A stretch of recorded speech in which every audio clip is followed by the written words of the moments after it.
ಎಲ್ಲರಿಗೂ ನಮಸ್ಕಾರ. ನಾನು ನಿಮ್ಮ ಪ್ರೀತಿ ಮಹದೇವ್ ಮಾತಾಡ್ತಾ ಇರೋದು. ಇವತ್ತಿನ ದಿನ ತುಂಬಾ ಸ್ಪೆಷಲ್ ಆದಂತಹ ದಿನ.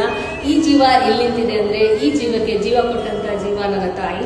ಸೊ ಇವತ್ತು ಎಲ್ಲರೂ ಕೂಡ ಮದರ್ಸ್ ಡೇ ಸೆಲೆಬ್ರೇಟ್ ಮಾಡ್ತಾ ಇದೀವಿ. ಈ ವರ್ಷದ ಮದರ್ಸ್ ಡೇ ಅಲ್ಲಿ ನಾವು ಕೂಡ ಚೇಂಜ್ ಮಾಡ್ಕೊಳ್ಳೋಣ.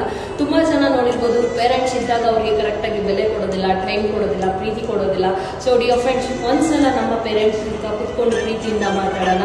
ಸೊ ಯಾರೆಲ್ಲ ಅನಾಥಾಶ್ರಮ, ರುದ್ರಾಶ್ರಮ ಅಂತ ಹೇಳಿ ತುಂಬಾ ಪೇರೆಂಟ್ಸ್ ಹೋಗ್ತಾ ಇದ್ದಾರೆ, ಬಟ್ ಆ ಕ್ಯಾಟಗರಿಯಲ್ಲಿ ನಾವು ನೀವು ಇರೋದು ಬೇಡ. ಸೊ ಈ ಮದರ್ಸ್ ಡೇ ದಿನ ನಾವು ಒಂದು ಪ್ರಮಾಣ ಮಾಡೋಣ, ನಮ್ಮ ಪೇರೆಂಟ್ಸ್ಗೆ ಜಾಸ್ತಿ ಪ್ರೀತಿ ಕೊಟ್ಟು ಅವ್ರ ಜೊತೆ ಒಂದು ಸಮಯನ ಕಳೆಯೋಣ, ಅಷ್ಟೇ ನಾನು ಹೇಳೋದು. ಸೊ ನಾವು ಬಿದ್ದಾಗ ನಮ್ಮ ಜೊತೆ ನಿಂತಿರ್ತಾರೆ, ನಾವು ಸೋತಾಗ ನಮ್ಮ ಜೊತೆ ನಿಂತಿರ್ತಾರೆ, ನಾವು ಕಷ್ಟ ಅಂದಾಗ ನಮ್ಮ ಜೊತೆ ನಿಂತಿರ್ತಾರೆ. ಸೊ ಈ ಥರ ಒಂದು ಜೀವ ನಮಗೆ ಸಿಕ್ಕಿರೋದು ಅದು ದೇವರು ಕೊಟ್ಟಂತವರ. ಸೊ ದೇವರು ನಮ್ಮ ಕಷ್ಟ ಕೆಳಗಲ್ಲ ಬರೋದು ನಮ್ಮ ತಾಯಿ. ಸೊ ಇವತ್ತಿನ ದಿನ ಎಲ್ಲ ತಾಯಿಗಳಿಗೂ happy mother's day. Mummy, I love you so much. ನಿನ್ನಿಂದ ನಾನು thank you so much mummy, I love you.